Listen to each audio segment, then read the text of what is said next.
Foundation में सबसे पहला जो आपने कवर करना है वो आप लोगों ने पार्ट्स ऑफ स्पीच को कवर करना है।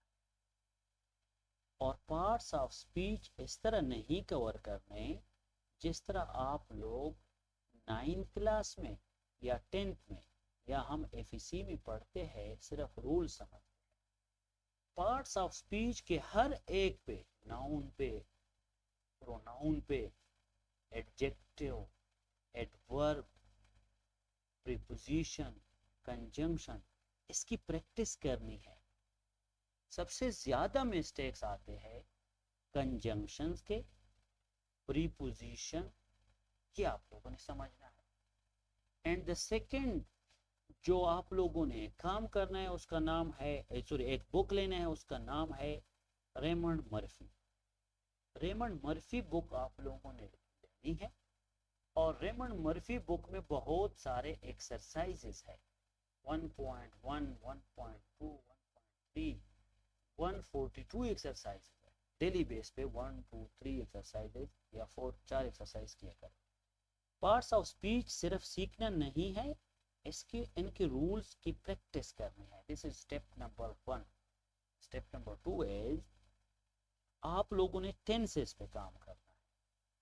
बेशक आप लोग एक दिन में प्रेजेंट टेंसेस कर ले सारे विद प्रैक्टिस, दूसरे दिन पास्ट टेंसेस कर ले और तीसरे दिन फ्यूचर टेंसेस कर ले। और टेंसेस में आप लोग ये कोशिश करें कि जिस दिन आप लोग प्रेजेंट टेंस कर रहे हो उस दिन आप लोग 100 वर्ड्स लेके, पैराग्राफ के शेप में, लेकिन सिर्फ प्रेजेंट टेंस में लेके, और फिर उसके बाद दूसरे दिन जब आप लोग पास्ट टेंस के रूल सीख लेते हैं तो 100 वर्ड्स लेके पास्ट टेंस में सिर्फ, और फिर उसके बाद 100 वर्ड्स लेके फ्यूचर टेंस।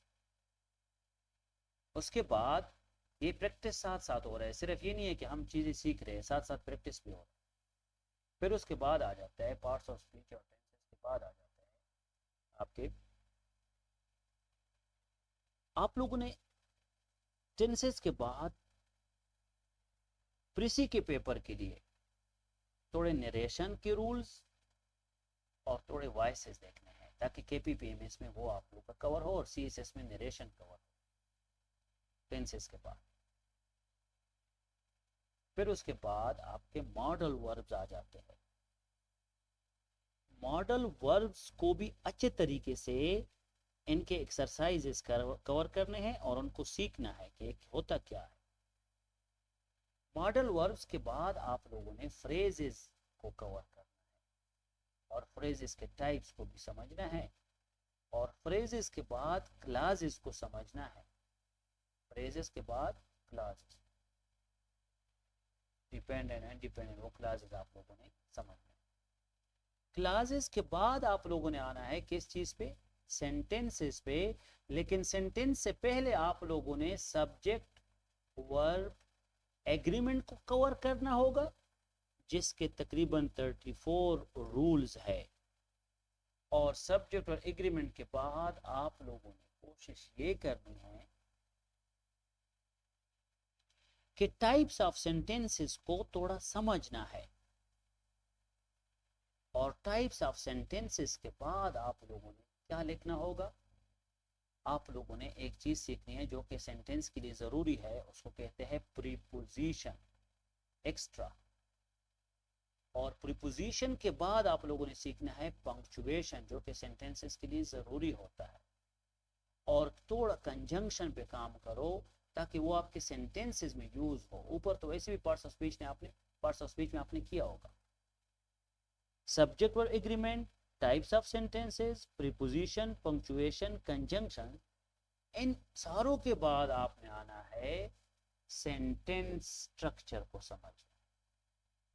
और सेंटेंस स्ट्रक्चर में आपने सिंपल सेंटेंसेस लिखने हैं 10 to 15, उसकी प्रैक्टिस करनी है। फिर उसके बाद सिंपल सेंटेंसेस के बाद आपने जाना है कंपाउंड सेंटेंसेस पे। कंपाउंड से आगे आप लोगों ने कंपाउंड कॉम्प्लेक्स पे नहीं जाना है, ठीक है? या सिंपल हो या ज़्यादा से ज़्यादा कंपाउंड हो। शाबाश। सेंटेंस स्ट्रक्चर में अगर हम sentence plus sentence plus sentence combination of sentences लिखते हैं तो फिर पैराग्राफिंग आ जाता है। फिर आप लोग पैराग्राफिंग पे काम करो, जो अभी ग्रुप नंबर 2 वाले स्टूडेंट्स कर रहे हैं। 70 बॉडी पैराग्राफ उनको मैं कहता हूँ जरूर लेके, और एक पैराग्राफ के डिफरेंट टाइप्स लेके, जिस तरह आज महनाज ने 4 to 5 बॉडी पैराग्राफ के डिफरेंट लेवल्स लिखे थे, 4.2, 4.3, 4 तक एवरेज स्कोर उसका है। तो सेंटेंस स्ट्रक्चर का इशू अगर होगा तो उसके बाद आ जाता है एक्सप्रेशन। फिर स्टूडेंट्स का एक मसला आता है एक्सप्रेशन का। वो एक्सप्रेशन आपकी रीडिंग से ठीक होगा, और वो रीडिंग आपको मैं कहता हूँ या तो रीडिंग किया करे या फिर बेस रीडिंग किया करे। और बेस रीडिंग में हमारे पास आ जाता है 20-20-60 अप्रोच, किसका? सनरी रिफ्लेक्शन बुक का। और रीडिंग में स्टूडेंट्स को अक्सर कहता हूँ कि कहीं पे जो अच्छे बुक्स है उनकी रीडिंग किया करो ताकि आपकी एक्सप्रेशन ठीक हो। तो इंग्लिश फाउंडेशन का ये पूरा प्लान है, आप लोगों ने इन्हीं को फॉलो करना है ताकि आप पैराग्राफ तक पहुंच जाए। तो अभी आज आपका टास्क है, रहमत इलाही एंड उमेर अगर एक स्टूडेंट मुझे सुन रहा है, पार्ट्स ऑफ स्पीच। और पार्ट्स ऑफ स्पीच में आप लोगों ने आज नाउन अच्छे तरीके से, नाउन और नाउन के टाइप्स, इसके यूजेज, फिर उसके बाद प्रोनाउन और प्रोनाउन के टाइप्स, इसके यूजेज, और फिर एडजेक्टिव, एडजेक्टिव के टाइप्स और यूजेज कवर करके मुझे भेजने हैं ताकि कल पार्ट्स ऑफ स्पीच आपका कवर हो।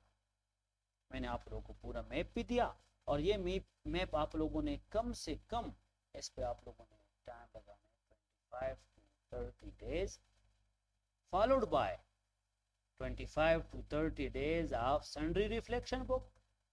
उसके बाद 2 महीने बाद प्रीसी स्टार्ट करें, फाउंडेशन, क्रिएटिव राइटिंग, प्रीसी। अभी कुछ स्टूडेंट्स का फाउंडेशन अच्छा आ रहा है, उनका क्रिएटिव राइटिंग है 30 डेज तक सनरी का, उसके बाद प्रीसी की तरफ जाना होगा, वो मैं आप लोगों को समझाऊंगा। Got it?